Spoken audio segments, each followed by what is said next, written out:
Hello there, and welcome to Mewgenics.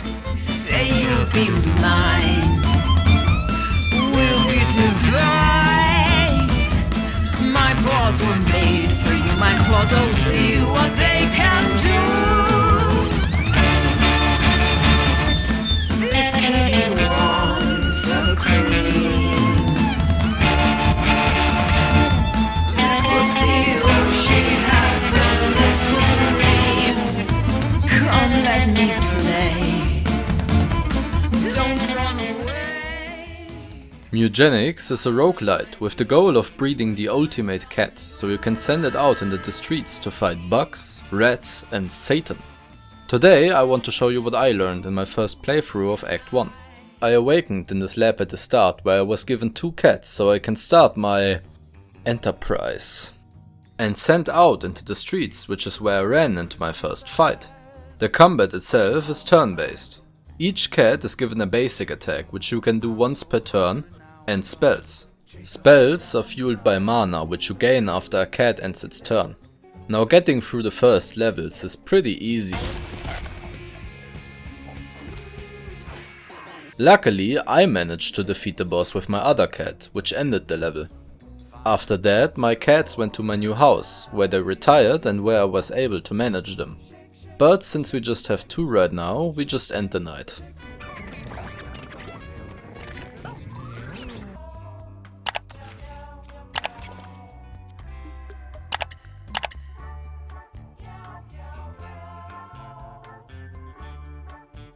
Alright, so when you end the day, there's a chance some of your cats might get freaky and produce offspring. The resulting kittens then have a chance of getting some of their parents' traits, like their stats or spells. After every day you will also gain the option to adopt a stray cat, which mixes the gene pool a bit. I continued by ending the day until I had 4 cats, so I can send them out into the streets. When starting a run, you can give each of your cats a class, which gives them a spell and a passive fitting for the class, like healing spells for the cleric and the passive wide load for your tank, which lets them swap with an ally that is about to be hit. During a run, there are different events that you can encounter.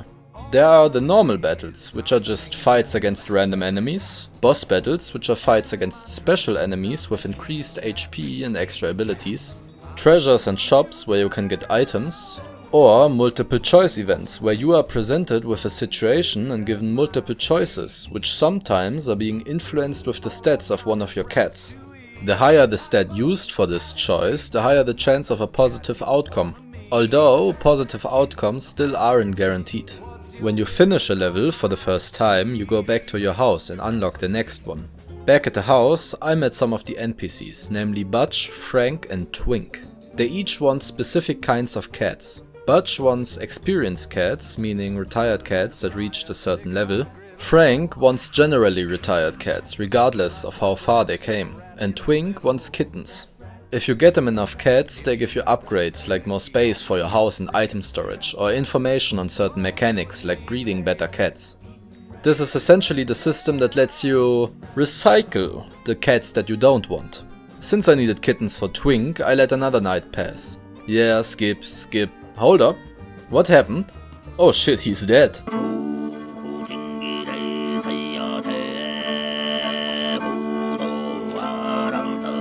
Yeah, apparently the cats don't just get freaky at night, but also aggressive. Sometimes they start a fight, which either leads to no outcome, or to one winning and gaining a boost, while the other walks away with an injury that lowers the stat, or even dies. Since Mewgenics is a roguelite, you restart each run at the first level. Whenever you have already finished a level before, you can decide if you want to go home again, or continue to the next level. I decided to continue and got a special event in the next level. One of my cats gained a mutation, a special genetic effect. This one can give debuffs to enemies, which sounds pretty great, so I plan to preserve this one for later.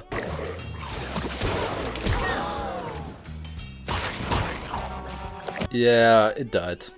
At the final boss of the level 2. But at least I learned some things during this run. One of these is the importance of good stats. Each cat has certain stats where it's good, mediocre or bad. Choosing a class will also give a boost to some of its most important stats and a debuff to the less important ones. Like how the fighter gains more strength but loses intelligence. Now at the beginning, whenever I started a run, I took a look at my cat's stats and decided which class fit their stats best. For example, if a cat had high constitution, I took the tank, since that is the most important stat for that class. But then I got a run where my cleric cat got the ability Divine Gift, which gives a +1 to all stats for the duration of a battle and can be cast once per turn. This ability made this cat far stronger than the others, so I took a closer look at the stats system. There are 7 stats in total: Strength, Dexterity, Constitution, Intelligence, Speed, Charisma and Luck. Strength affects your melee attack damage, and Dexterity your ranged attack damage. So you want to have your melee attackers like the fighter to have high strength, while your ranged attackers like the hunter have high dex. What I didn't realize at first, however, was that the cleric's basic attack, which is a heal, also scales in strength, since it counts as a melee attack. So your cleric should also have high strength, so they can heal for more HP.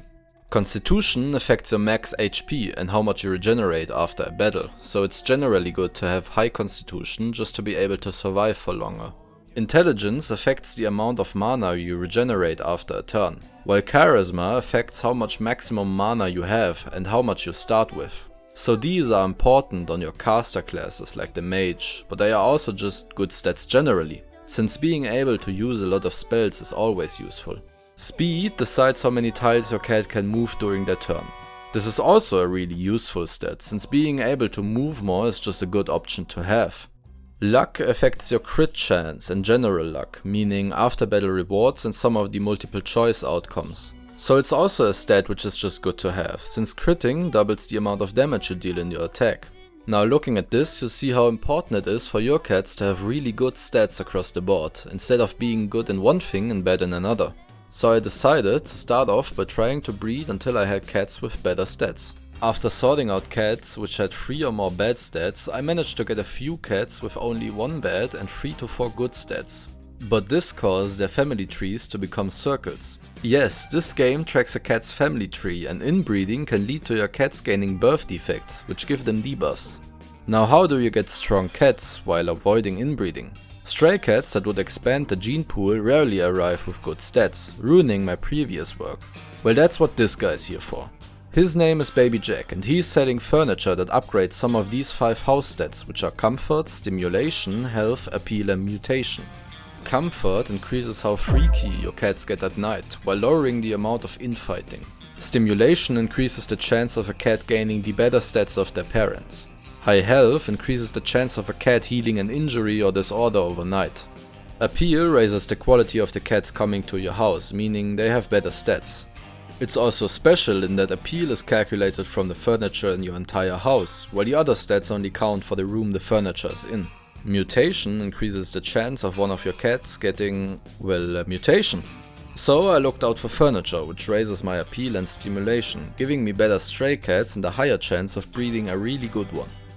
But furniture is pretty expensive, so I looked for cats with higher luck for better after battle bonuses and always took a thief with me.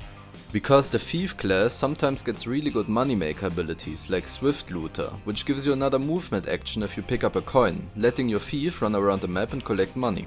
So I gained money, bought furniture that gave me better cats, and those cats helped me win more runs and earn more money to buy even more furniture. And aside from learning to use the abilities my cats gained during the runs, those stats were what brought me through the entire act. This was basically snowballing, but powered by getting freaky. Freakballing. Using this strategy I managed to beat the caves and the graveyard. After this I was warned about a cat called Guillotina, who eats cats and came to my house. For this I had to put up defenses in the form of retired cats, so I went to the desert, which is a new area I unlocked. There I almost got my ass kicked, so for the last day I went back to the alley, just to ensure that I had a few good cats for the coming boss fight. And it went surprisingly well. It was actually a pretty easy fight. Guillotina mostly just jumps around and sucks a random cat in. But a good punch to the back frees them again, so having a good healer, a tank for the jumps and a good damage dealer was enough. Well, now that that's over...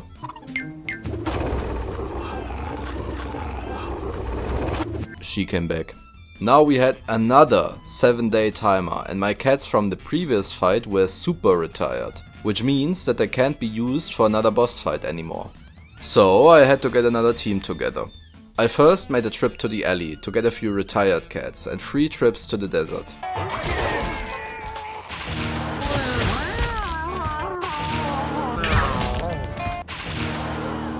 In the second fight, Guillotina's head and body both act on their own.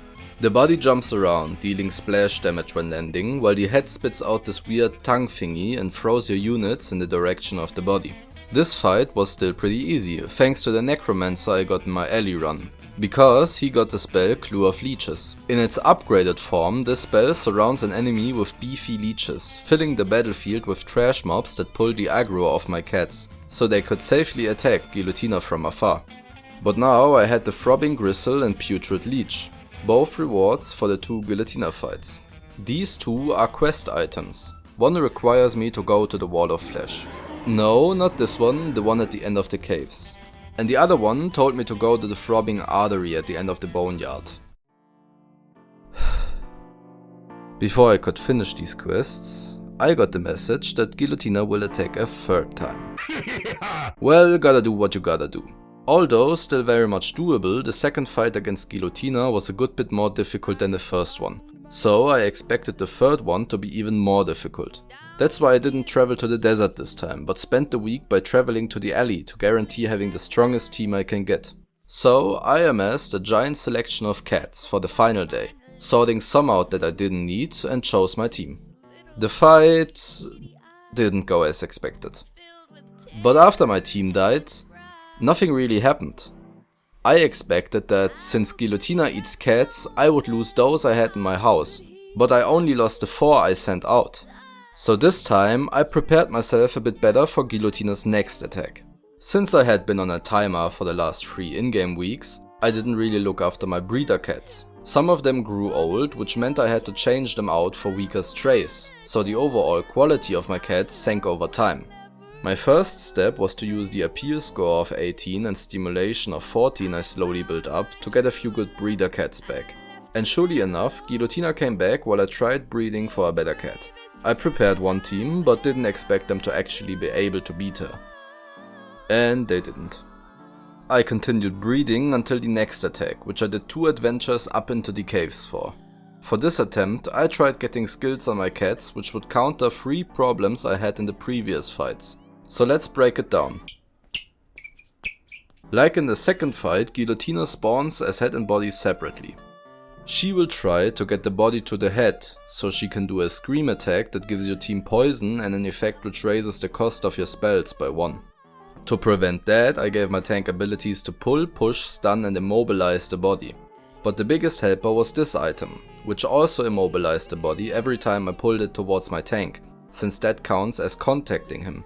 This not only prevented the body from walking to the head, but also made most of its attacks impossible, since it needs to be able to walk to use them. After the body takes enough damage, it will drop a Mama Maggot, a graveyard boss that fills the battlefield with other maggots. This was the next problem, since all the extra troops gave them one special strategy: jumping me.